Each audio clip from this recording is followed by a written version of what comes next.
안녕하세요. 천천히 걷는 것을 좋아하는 천호로입니다. 오늘도 저와 함께 하나님 말씀을 통해서 하나님 나라의 백성들이 가져야 할 믿음에 대해 천천히 생각해 보도록 하겠습니다. 지난 시간에는요, 사무엘을 부르신 하나님을 바라보면서 우리는 그 하나님의 부르심에 어떻게 응답해야 할지 생각해 보았습니다. 하나님의 부르심은 언제나 우리 삶 가운데 계속됩니다.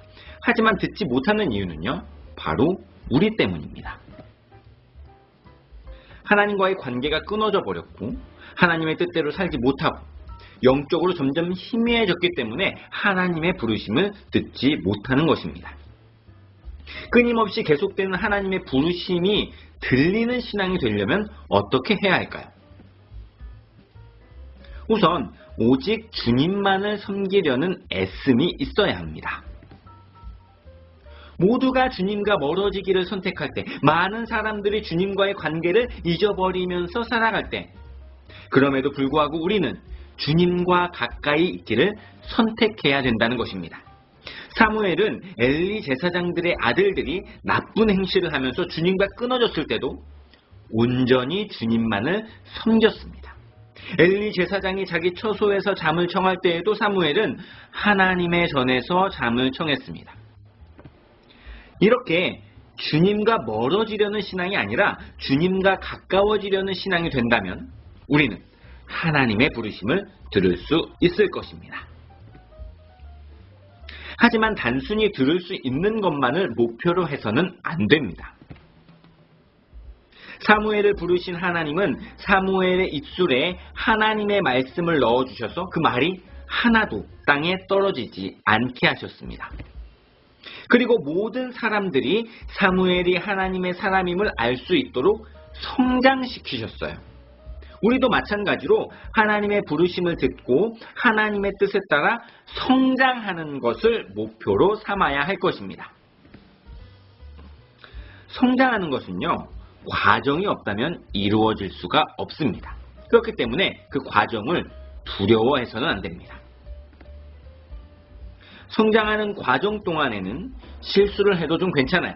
넘어져도 괜찮습니다. 엉뚱해도 상관없어요.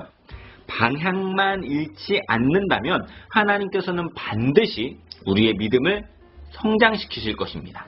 사무엘도 하나님의 부르심에 엉뚱하게 응답했지만 결국 하나님께서는 그 과정을 통해서 사무엘을 성장시키셨어요.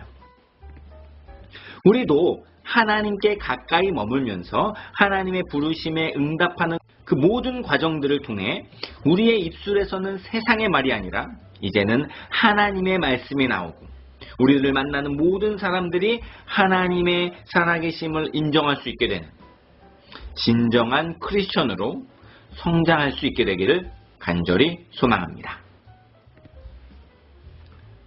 오늘은요, 에베네셀의 하나님께서 우리를 여기까지 도와주셨다고 고백하기 위해 우리는 어떤 모습이어야 하는지 천천히 생각해 보도록 하겠습니다. 이스라엘은요, 여호와의 법궤를 가지고 전쟁터에 나갔다가 전쟁에 패배하고 법궤를 빼앗겼습니다. 영적으로 엉망진창이었던 엘리 제사장의 아들들이 법궤만 있으면 전쟁에서 승리할 것이라고 착각해서 벌어진 참사였습니다. 법궤를 빼앗겼는데 그 빼앗긴 법궤를 찾아올 생각도 하지 못하고 있었던 이스라엘이었지만 우여곡절 끝에 법궤는 다시 이스라엘로 보내집니다. 하지만 아직 법궤가 있어야 할 곳인 실로까지는 가지 못하고 기럇 여아림에 보관되어 있은 지 20년이 지난 상황입니다. 속이 완전히 비어 있었고요. 껍데기만 남아있는 신앙을 보여주고 있는 것입니다. 엉망진창인 삶이지만 하나님 말씀만 있으면 도와줄 것이라는 이기적인 믿음이었고요. 하나님의 말씀을 중심에 두지 못한 채 겉으로만 맴도는 허울뿐인 신앙이었습니다. 이런 모습이라면 에베네셀의 하나님께서 우리를 도와주실 수가 없어요. 하지만 이런 상황 속에서 이스라엘 백성들은 대견하게도 한마음이 되어서 하나님을 사모하기 시작합니다. 여기서 사모하다라고 번역된 히브리어의 뜻은 울부짖다입니다. 이스라엘 백성들이요, 한 명도 빠짐없이 다시 주님을 찾고 싶었고 다시 주님을 바라보고 싶어 했습니다. 그래서 눈물을 흘리면서 주님께 부르짖고 있는 것입니다. 이렇게 주님과 멀어지지 않고 주님과 어떻게든 가까이 하고자 하는 마음, 하나님과 함께 하고자 하는 그 깊은 갈망함이 우리 안에 있을 때에 그때부터 에베네셀 하나님의 도움이 시작되는 것입니다. 하지만 그 마음만 가지고 있다고 해서 하나님께서 우리를 도와주시는 것은 아닙니다. 하나님의 일하심은요, 우리가 마음을 다해 행동할 때 한 걸음 한 걸음 우리에게 더 다가오게 됩니다. 사무엘은 이스라엘 백성들이 하나님을 간절히 찾고자 하는 마음이 있음을 발견했어요. 하지만 이것만으로 부족하다는 것도 알고 있었습니다. 그래서 이스라엘 백성들에게 그 간절한 마음을 행동으로 보여줄 것을 요청합니다. 이방 신들을 제거하고 오직 하나님만을 섬기라는 명령입니다. 사실 이스라엘 백성들은요, 하나님을 떠난 적이 없어요. 언제나 하나님을 섬겼습니다. 하지만 이방 신들도 함께 섬겼어요. 전쟁 같은 경쟁 사회에서 이기고 싶은 마음이 들 때마다 전쟁의 신인 바알을 찾아갔을 것입니다. 물질 만능 중에 이끌려서 풍족하게 살기를 원할 때마다 풍요의 신인 아스다롯을 찾아갔을 것입니다. 그리고 인생의 어려움이 닥쳐서 힘들고 괴로울 때마다 하나님을 찾아 위로와 소망을 주시길 간구했을 것입니다. 이렇게 섞여있는 신앙이 다시 본 궤도로 돌아오려면 서서히 차근차근 진행시켜서는 안 됩니다. 반드시 단번에 끝을 봐야 합니다. 사무엘은 이방신을 제거하라고 명령했어요. 제거한다는 것은 완전히 끝낸다는 것을 의미합니다. 그리고 바로 이어서 하나님만을 섬기라고 명령하고 있는데, 이것은 우리의 시선을 이제는 하나님께 확실히 고정하고 오직 주님만을 예배하고 삶에서 주님의 뜻을 따라 살아가라는 선언입니다. 이 명령과 선언은 문구적거리거나 차근차근 처리하라고 주신 것이 아니에요. 그래서 이스라엘 백성들은 그 명령이 떨어지기가 무섭게 바로 시행합니다. 우상과의 관계를 완전히 끝냈고요. 그들의 시선을 확실히 하나님께 고정시켰습니다. 어떤 일은 서서히 차근차근 해야 하지만 어떤 일은 반드시 단번에 처리해야 합니다. 우리도 우상을 버리는 일에 그리고 하나님을 섬기는 일에는 두말할 것 없이 단번에 순종할 수 있기를 바랍니다. 그 귀한 신앙이 하나님의 도우심을 바라보게 하는 열쇠가 될 것입니다.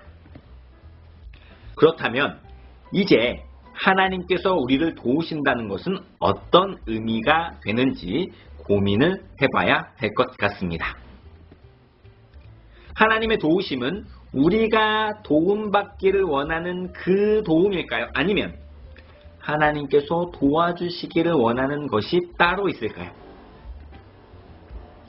하나님께서 도와주시려고 했던 것은 다른 것이 아니라 기도하는 자리를 마련하시는 것입니다. 하나님께서는 사무엘을 통해서 이스라엘 백성들을 미스바로 모이게 합니다. 그리고 사무엘로 하여금 이스라엘을 위해서 기도하게 하시고요. 게다가 함께 모인 이스라엘 백성들도 금식하면서 하나님께 회개의 기도를 올려드리게 됩니다. 이것이 바로 하나님의 도우심이에요.